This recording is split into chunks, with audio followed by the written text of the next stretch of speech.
Hello everybody, welcome back. In this video we are going to be creating a pedometer using the MIT app inventor. And a pedometer just is one of those little devices, a lot of times it's an app on your phone like this one's going to be, that keeps track of how many steps you've taken, how long you've walked, how far you've gone, and things like that. As you can see by the screen here, we're going to have a start button, which will start the time and start counting your steps and distance. Then it'll turn into a stop button so you can stop, and then a reset button so you can reset it and start over.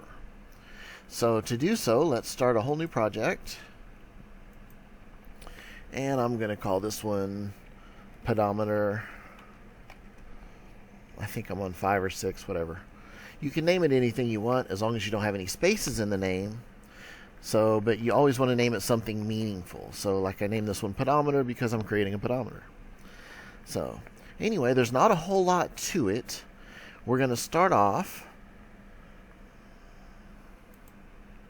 putting a label directly onto the screen. A label simply displays text. We can set it to say what we want it to say, or we can have text change it for us.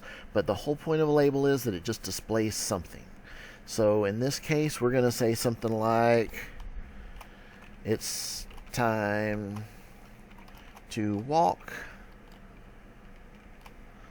And we're also going to set the font size to make it a little more readable. I like mine to be around 35. I think that looks pretty good. You can also tell it to bold or whatever you'd like. The next thing we're going to do is we're going to create a couple of things for our tools. So we're going to go into layout, and we're going to grab a horizontal arrangement. Horizontal arrangement is simply an arrangement. An arrangement just groups things, and a horizontal one will let us put some things side by side. So by default, it'll shrink to fit the first thing you put in it. So before we do anything, I'm just going to come over and I'm going to give it a little bit of a size. I'm going to tell it to be, for now, I'm going to tell it the width will fill the parent. We could always fix that later if we want. And I'm going to come into the user interface, and I'm going to drag 2 buttons. And notice how it shrank height-wise, but since I told it to go all the way across, it didn't shrink the other way. And now I've got 2 buttons on there. And now I'm going to go back and I'm going to change the width back to automatic. Oops, that was for the button. So I'm going to click on that. I'm going to change the width back to automatic. So now it's just the size of my 2 buttons. And the next thing I want to do is I want to show what each button's going to do. So I'm going to click on the first button, and that's going to be my start button. And it's going to start off. Let me move this on my screen a little bit. Okay, so it's going to start off with just the word start on it. And you can put a capital for the S, you could not put a capital for the S, however you want to do it. But just remember what you do, because this will come in a few minutes. It'll be important. And while we're here, we're going to go ahead. Anytime you have more than one thing on a screen that you're going to be using, it's a good idea to go ahead and name them. So I'm going to click on button 1. I'm already clicked on it, and I'm going to hit rename. And in the programming world, whenever we're going to create a button, we often use btn and then whatever we want the button to be. So I'm just going to put btn start. Anytime I see btn, I always know that's a button, because that's how I always create them. And that's how most programmers will do. Some will actually spell out the word button, but most just use btn because it's easier. So our second button is going to be reset. So we're going to do the same thing. We're just going to come over to the text. We're going to tell it reset. And I think I'm going to make the font size a little bigger on these two. So I'm going to go with maybe 25. I think that'd be better. I'm going to do the same for the start button. 25. So that just makes it a little easier. Okay, and I'm also going to click back on the reset button. I'm going to change the name. So I'm going to change it to btn reset. So I automatically, as soon as I see that, I know that's going to be my reset button. Okay, we are almost finished setting this up already. The next thing we need to do is come over to layout, And we're going to grab this middle one where it says table arrangement, and we're going to put it on here. A table is just a grid.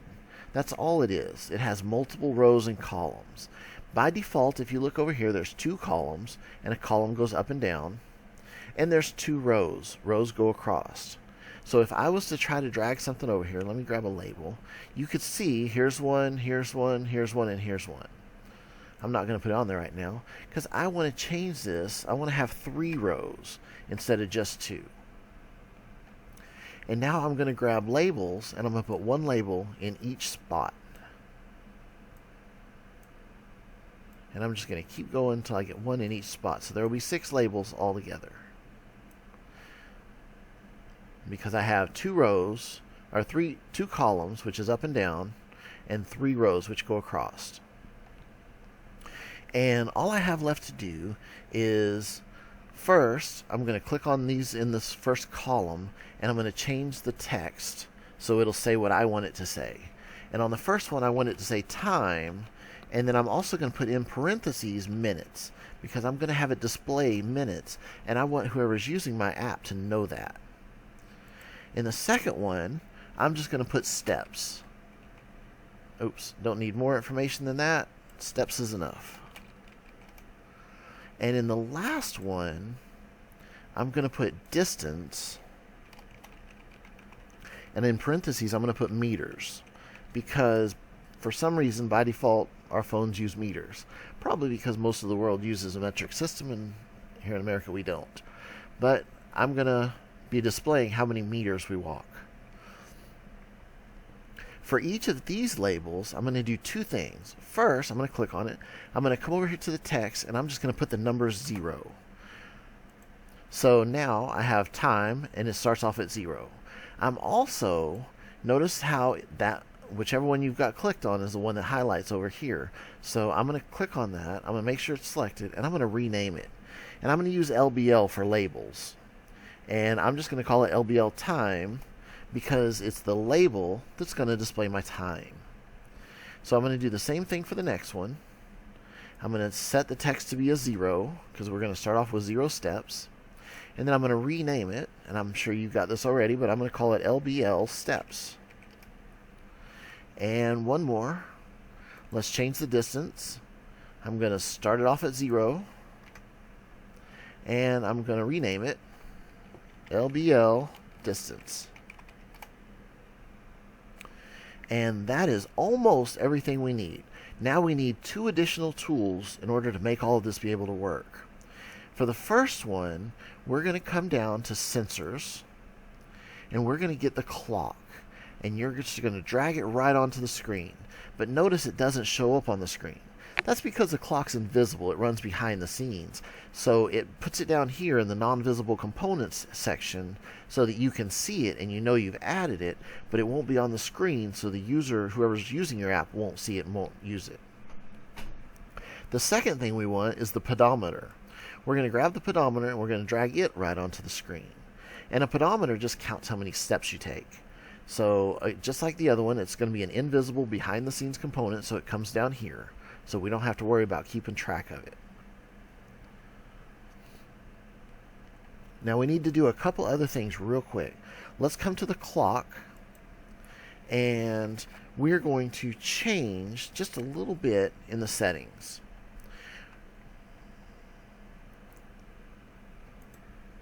Okay, so sometimes we need to change some of these settings before we go on to the next screen, but in this case, both of them seem to be in a pretty good spot.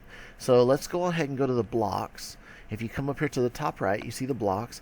This is where we're going to put all the code for this pedometer. And there's actually not that much. Some of this code's pretty powerful and does a lot of things for us.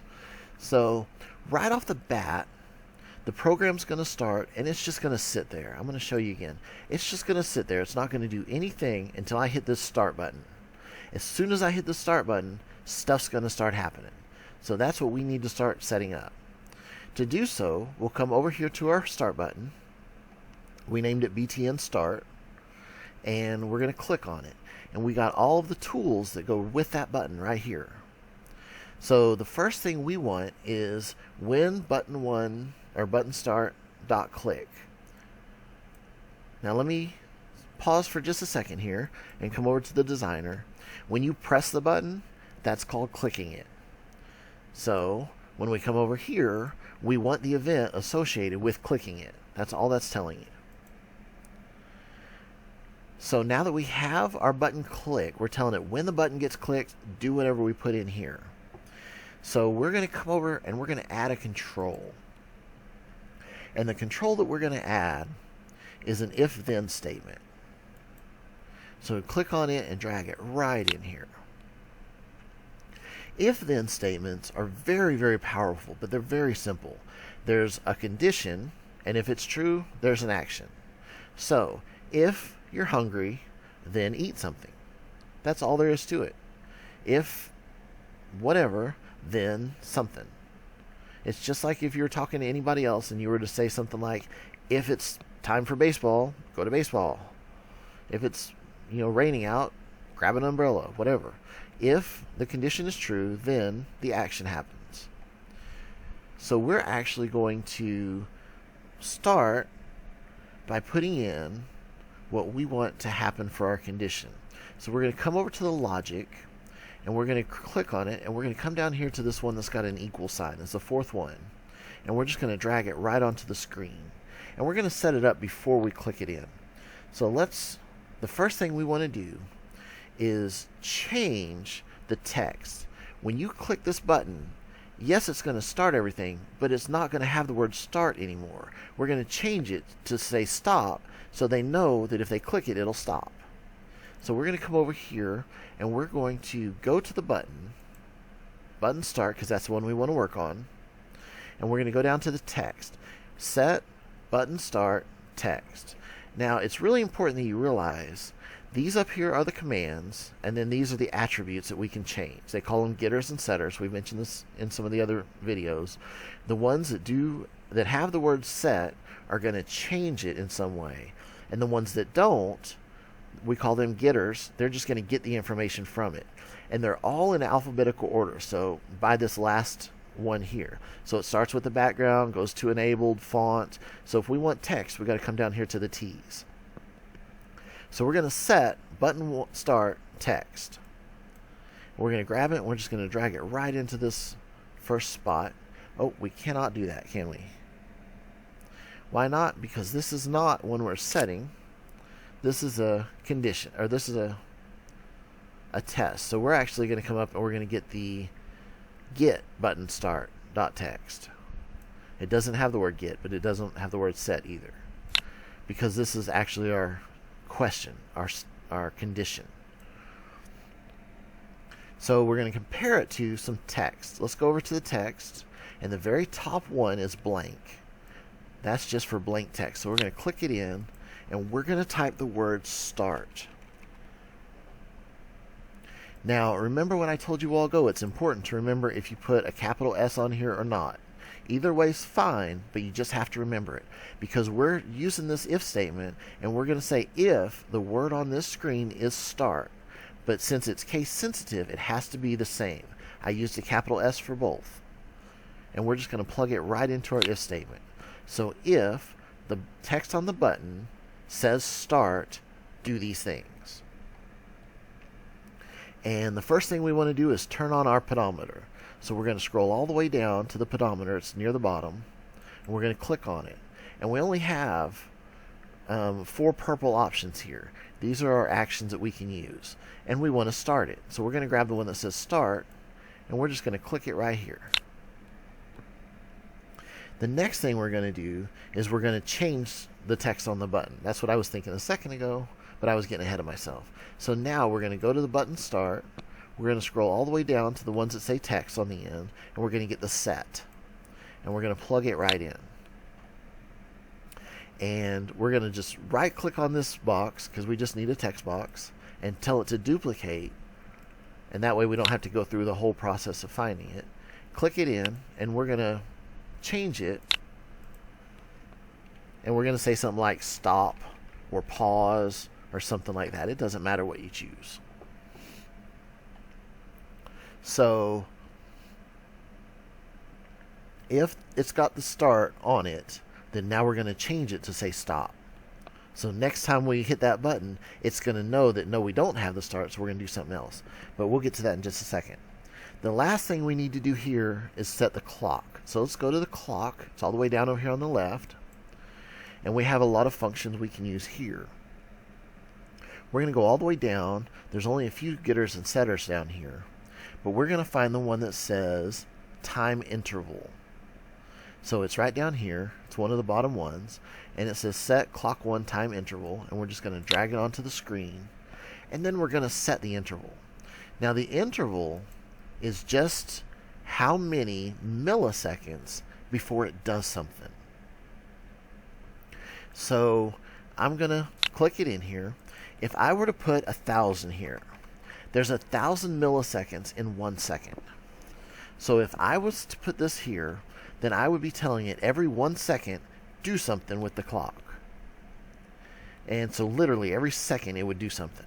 I don't want it to do it every second. If I were to put 10,000, it would do it every 10 seconds. I'm going to put 60,000. And that's going to tell it to do it 1 time every minute. So pretty much we're just going to have it update every minute. And we have to do one more thing. We told it if the text on the button is start, then do these things. Now we need to tell it what to do if it's not. To do so, we need what they call an else statement. And I'll explain it in just a second, but all you have to do is click on this gear icon. And when it comes up, we could put an else if there was another condition, but we don't want another condition, so we're going to use else. Now, for the record, when we were in the control in the first place, we could have just chosen an if then else if we would have realized it. But I wanted to show you how to put it on if you needed to. Remember a minute ago I told you that an if then statement would be like saying, if you're hungry, then eat. An else statement is just like saying otherwise. So if you're hungry, then eat. Otherwise, go play. Or otherwise, go do your homework. This is what's going to happen if this is false. So if it does not have the word start on it, then we're going to assume that it has the word stop on it, and we're going to do all the stopping stuff. So the first thing we want to do is we want to go into our start button, and we want to come down and get the text, and we are going to set the text. So we need the word with the word set, and we're going to set it to the word start. So I'm just going to right click on this one again, and I'm going to duplicate it, and I'm going to drag it here. So if it has the word start, it's going to do these things. If it does not have the word start, then we're going to put the word start on it, and we're going to do all the stopping stuff. And the stopping stuff is very simple. Come down to the pedometer and get the one that says call pedometer stop. The purple one is the last one. And that's it. If it has something other than the word start, it's just going to stop the pedometer and put the word start on it. So next time you hit the start, it'll be able to do these things. This is the bulk of the program. There's a few other things we need to do, but this is the main part. So the next thing we need to do, I told it here every 1 minute to do something with the clock. Now I need to tell it what to do with the clock. So I'm going to come over here to the clock. I'm going to scroll all the way up. It only has one golden option, and that's when the clock 1 .timer. And that's exactly what we did. Every 1 minute, we're going to call the clock. So every 1 minute, this section is going to activate. So all we have to do, we're going to come over to our label for steps, and we're going to click it, and we're going to come down and get the text. So set label steps .text, because we're going to set it. We're going to tell it what to show. So what we're talking about here, I'm going to go back to the designer for a second, is now we're telling it every minute to update this number here, so it knows how many steps you've taken. So to do so, all we have to do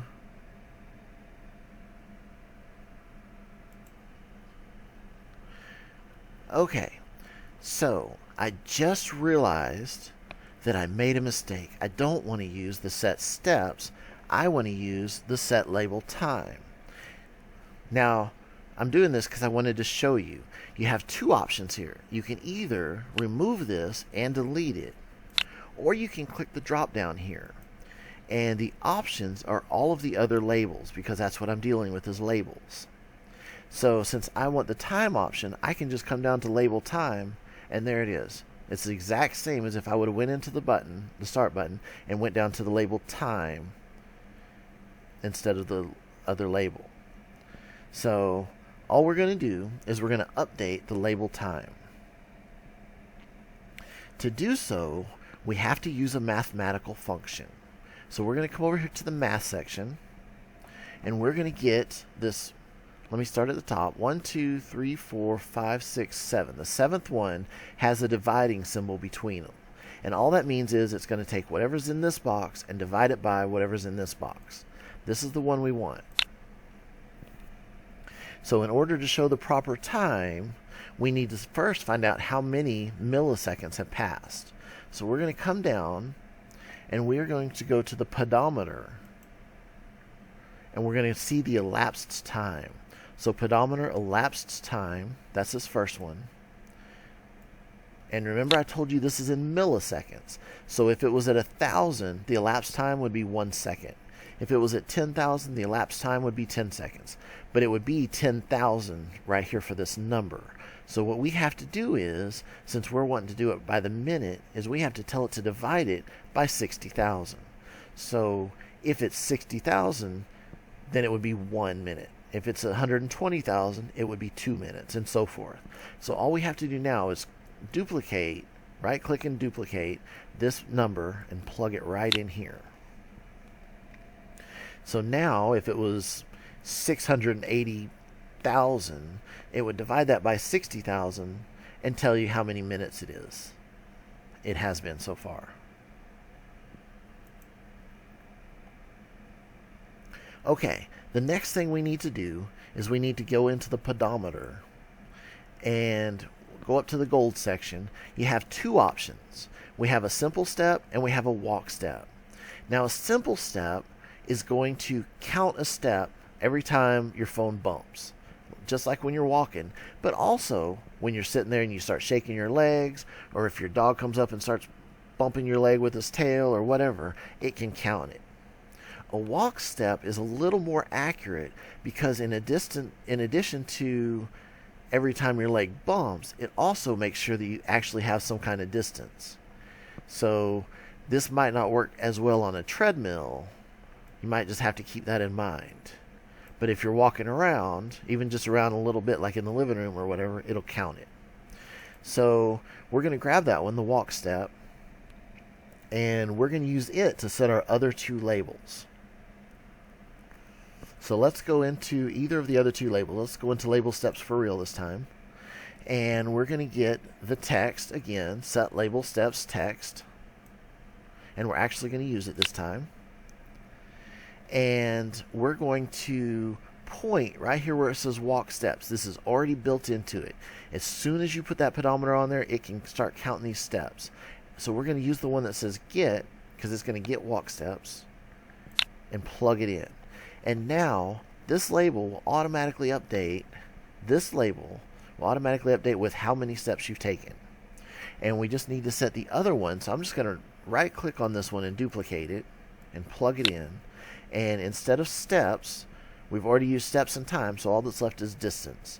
So I'm just going to click on distance. I'm going to pull this one off and hit the delete button. Or you could have drug it over here to the trash can. And now I'm going to point to distance, and I'm going to tell it to get the distance, and I'm going to plug it in. So now my steps label will be updated with how many steps. My distance label will be updated with the distance. And remember, that's in meters, because that's how these phones work. So the only thing that's left now is to do the reset button. We've done everything else. So I'm going to hit the reset button here, and I'm going to come up and I'm going to get the click event.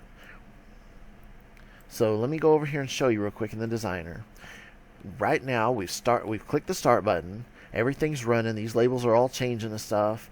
This now says stop. We get to some point we want to stop, so we click stop. This rechanges back to start, but these are all still have the numbers in them. So now the reset button is just going to reset everything back so we can start over.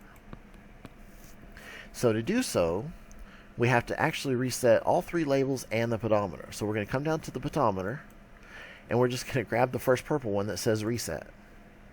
We don't have to tell it anything else. It is now completely reset. How many steps you've taken, how far you've gone, and everything as soon as you click that reset button. And now we're going to do the same for all 3 of the labels. So I'm going to right click on this first one, label time, and I'm going to duplicate it. And I'm going to plug it in. And then I'm going to grab the blue part here and just take that whole section off and hit the delete button, because I want to delete it. It's going to ask me if I'm sure. I'm going to tell it yes. Now I'm going to do the same for the label steps and the label distance. I'm going to right click and duplicate it. I'm going to plug it in. I'm going to pull this off, and I'm going to delete it. And then I'm going to do the same for distance. Duplicate it, plug it in, pull the extra thing off, and delete it. So all I have to do now is set them back to 0. So I'm going to come up here to the math. I'm going to get the very top math one, and it's already got a 0 in it. I don't even have to change that number. And now I just have to right click on it and duplicate it and plug it in, and right click on this one and duplicate it and plug it in. And that's it. There's a built-in emulator that lets you test most programs, but it does not include the ability to use the pedometer, so it won't be able to track steps and stuff, so there's no point in me really showing you. It looks exactly like this one, basically. So if you have set up your phone to be able to use it, you could now just connect this app to your phone and walk around the living room. I just did it a few minutes ago before I started this, showing you this. I did the exact same thing, and it absolutely worked. I walked to my bathroom and back, and my bedroom and back a few times, walked around the living room, and it kept track of how much time, how far I went, and how many steps I took doing it. So that's it. This is the entire program, y'all. I hope you enjoyed it, and the next video will be coming soon. Bye-bye.